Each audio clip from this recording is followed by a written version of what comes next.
Dans cette vidéo, je vais vous présenter l'histoire de l'approche expérimentale de la question des origines de la vie durant les décennies qui ont suivi la Seconde Guerre mondiale.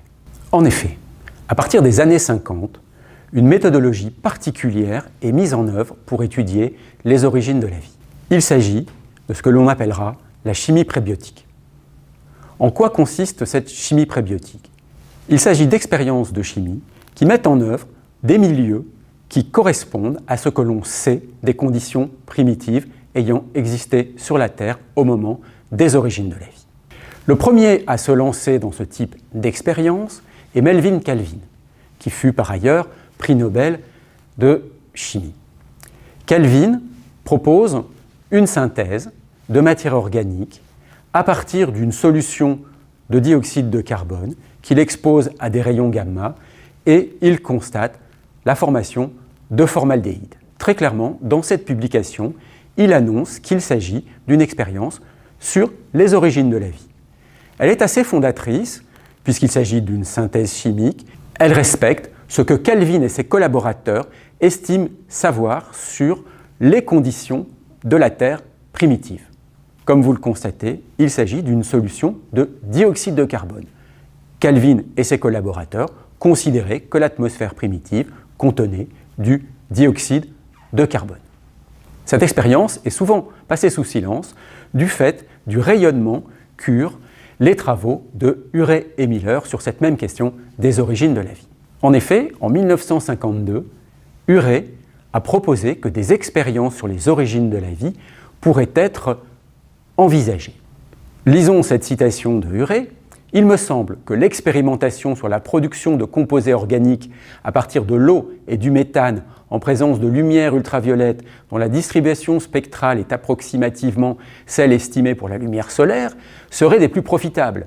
L'étude des effets possibles des décharges électriques sur les réactions devrait également être tentée puisque des orages électriques dans l'atmosphère réductrice peuvent être raisonnablement postulés. Un an plus tard, un jeune chimiste de son entourage, Stanley Miller, tente des expériences.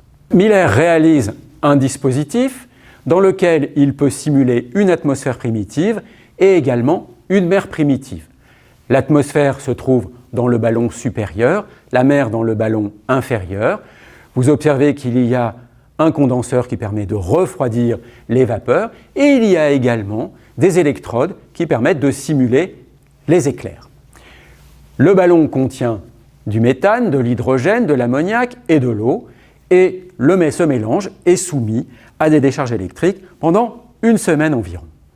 Et Miller, de fait, observe la formation d'un goudron sur les parois du ballon, que vous pouvez voir sur cette image, et dans ce mélange, il met en évidence un certain nombre d'acides aminés, notamment la glycine et l'alpha-alanine. C'est une expérience qui a connu à l'époque un grand retentissement. Elle a fait la une de certains journaux. On a dit qu'on avait réussi à réaliser en laboratoire les premières étapes des origines de la vie sur la Terre. C'était évidemment exagéré. Il s'agissait effectivement de synthèse de chimie prébiotique, c'est-à-dire respectant ces règles du jeu expérimental qui consistent à mettre en application au laboratoire des conditions qui sont inspirées de ce que l'on sait des conditions primitives sur la Terre. Remarquons au passage que dans ce cas, Urey et Miller ont exclu de leur milieu expérimental le dioxyde de carbone. C'est une atmosphère dite réductrice contenant du méthane qui est mobilisé dans le cadre de cette expérience. Il nous faudrait dire que ce sont des expériences fondatrices puisqu'il ne faut pas oublier celles de Calvin.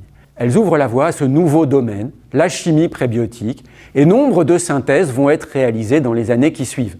Les chimistes qui se passionnent pour ces travaux vont synthétiser de nombreuses molécules organiques, et l'on peut remarquer qu'au cours du temps, ils synthétisent des petites molécules organiques, des sucres, des acides aminés, les plus variés, mais ils tentent aussi de synthétiser de plus grosses molécules, analogues de ce que l'on appelle les macromolécules, voire des microsphères qui seraient les analogues de cellules.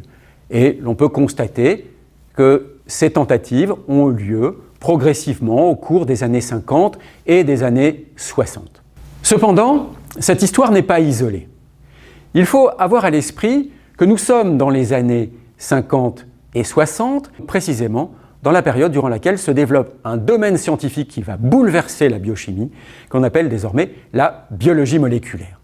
La biologie moléculaire est l'étude des mécanismes du vivant, particulièrement à l'échelle des macromolécules, et les spécialistes de biologie moléculaire vont s'intéresser particulièrement aux acides nucléiques et aux protéines. C'est donc dans les décennies 1940, 1950 et 1960 que les grands concepts de la biologie moléculaire se développent, avec une première expérience marquante en 1961 qui est celle de Biddle et Tatum qui relie le gène et l'enzyme, et puis à la fin de cette séquence d'émergence de la biologie moléculaire, en 1966, la fin de l'élucidation du code génétique, évidemment marquée par la découverte de la structure en double hélice de l'ADN en 1953 par Rosalind Franklin, James Watson et Francis Crick. Il est intéressant de mettre en regard cette histoire de la biologie moléculaire avec l'histoire de la chimie prébiotique que j'ai racontée précédemment. 1953, c'est donc la découverte de la structure de l'ADN. Et les années précédentes ont permis d'affirmer que l'ADN était le support de l'hérédité. Il n'est pas très étonnant de voir que les chimistes prébioticiens ont tenté ensuite de travailler sur l'adénine, c'est-à-dire sur une molécule qui intervient dans la structure de l'ADN. En 1961, découverte de l'ARN messager. Et la même année, les chimistes prébioticiens réussissent, dans les conditions prébiotiques, à synthétiser de l'uracile qui est caractéristique de l'ARN. Tout ceci, finalement, est porté par le dogme central de la biologie moléculaire qui avait été formulé par Francis Crick en 1958, qui indiquait que dans la cellule, l'information circule de l'ADN vers l'ARN, puis vers les protéines. Il s'agissait donc de se confronter à un nouveau dilemme. Les synthèses ont-elles commencé dans la nature par l'ADN, qui porte l'information, ou ont-elles commencé par les protéines, qui, avec leur pouvoir catalytique, vont permettre à des systèmes de fonctionner, voire de se développer. L'ARN étant considéré à ce moment-là comme un simple intermédiaire qui transfère l'information. Donc la biologie moléculaire, par les informations qu'elle apporte sur le vivant, pose des jalons que les chimistes prébioticiens peuvent tenter d'atteindre, et en même temps, elle pose un certain nombre de principes qui participent à, d'une certaine façon, complexifier le problème. Par quoi commencer? C'est le fameux dilemme de l'œuf et de la poule, par l'ADN ou par les protéines, ou par les deux en même temps. C'est une question que l'on peut se poser effectivement à ce moment-là. Je voudrais insister sur cette importance de la chimie prébiotique. Grâce à ces travaux qui sont réalisés dans les années 50 et dans les années 60, ce problème qui était en fait un problème historique auquel les scientifiques précédents avaient répondu en construisant des récits, des scénarios compilant tout ce que l'on pouvait connaître et qui pouvait permettre d'expliquer comment la vie était apparue sur la Terre, se voit à partir de l'après-guerre renforcé par cette nouvelle approche expérimentale. Il est évidemment très important de connaître les conditions de la Terre primitive. Et nous avons observé que le dioxyde de carbone, par exemple, est présent dans les expériences de Calvin et il ne l'est plus par la suite. La proposition de Urey a exclu le dioxyde de carbone du milieu primitif qui va être mobilisé par les chimistes. Ce fait va être remis en question au début des années 70. Les géochimistes vont affirmer que le dioxyde de carbone était présent dans l'atmosphère primitive. Les chimistes prébioticiens vont dès lors réintroduire le dioxyde de carbone dans leurs expérimentations. La chimie prébiotique a bien pour principe d'essayer de respecter le plus possible ce que l'on sait sur les conditions dans lesquelles le processus a eu lieu sur la Terre primitive.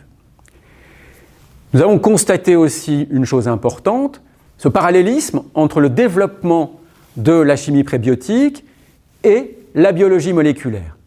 D'un côté, la biologie moléculaire est une étude du vivant qui consiste à démonter celui-ci. Elle a une visée réductionniste, elle isole les molécules, regarde comment elles sont structurées et comment elles peuvent fonctionner entre elles. C'est une sorte de démontage du vivant.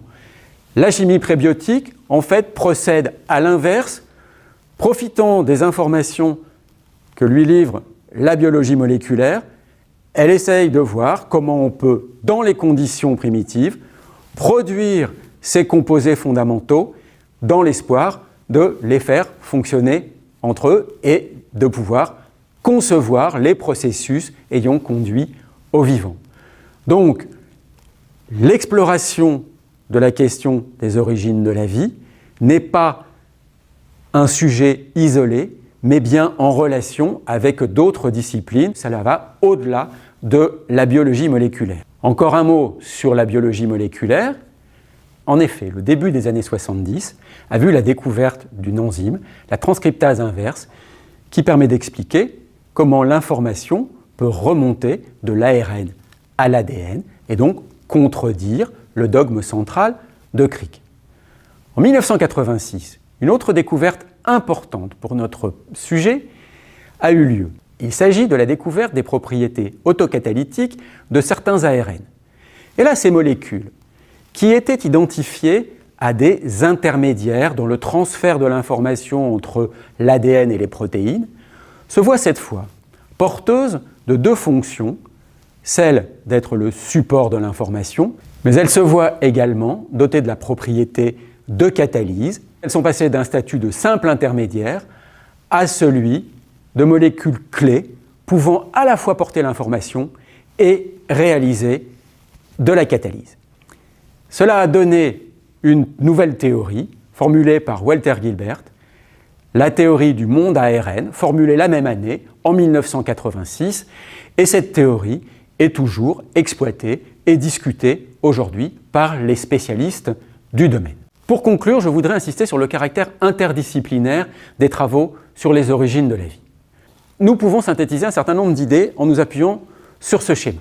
La chimie prébiotique, représentée au centre du schéma, je l'ai dit tout à l'heure, une sorte de tentative de reconstruction du vivant, si l'on accepte cette formulation un petit peu imagée. Nous avons compris également que ces expériences de chimie prébiotique sont réalisées dans des cadres expérimentaux particuliers, dans des conditions d'expérience qui dépendent d'informations dont on peut disposer sur les conditions de la Terre primitive. Ce sont la géochimie, la géologie, la planétologie qui vont nous fournir ces éléments. Donc nous voyons là intervenir trois disciplines tout à fait fondamentalement dans ce domaine de la chimie prébiotique. À partir de ce que nous apprend la chimie prébiotique, on peut imaginer des processus, des descriptions des premières étapes de la vie, qui peuvent être parfois spéculatives, mais utiles, et on doit imaginer comment ces processus peuvent conduire aux premières formes cellulaires.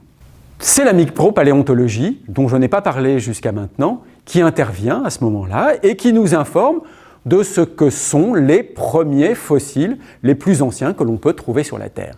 À charge donc pour les spécialistes des origines de la vie qui tentent de concevoir des scénarios, d'imaginer des scénarios réalisables dans le laps de temps entre le moment où les premières synthèses chimiques peuvent se réaliser et la date géologique à laquelle on peut observer ces microfossiles. Il faut ajouter à ce panel de disciplines impliquées dans la question des origines de la vie sur la Terre, la biochimie et la biologie moléculaire, et on l'a compris, la biologie moléculaire permet de définir des objectifs expérimentaux que la chimie prébiotique essaye d'atteindre. Si nous récapitulons, nous avons donc la chimie, la biochimie, la biologie moléculaire, la planétologie, la géochimie, la micropaléontologie. Il s'agit donc d'un ensemble de disciplines qui, au fil des décennies, dès l'après-Seconde Guerre mondiale, ont appris à se parler et à échanger autour de ce problème des origines de la vie. Et c'est précisément la construction de ce champ interdisciplinaire qui constitue désormais un espace scientifique nouveau qu'on appelle l'astrobiologie et en France très souvent l'exobiologie.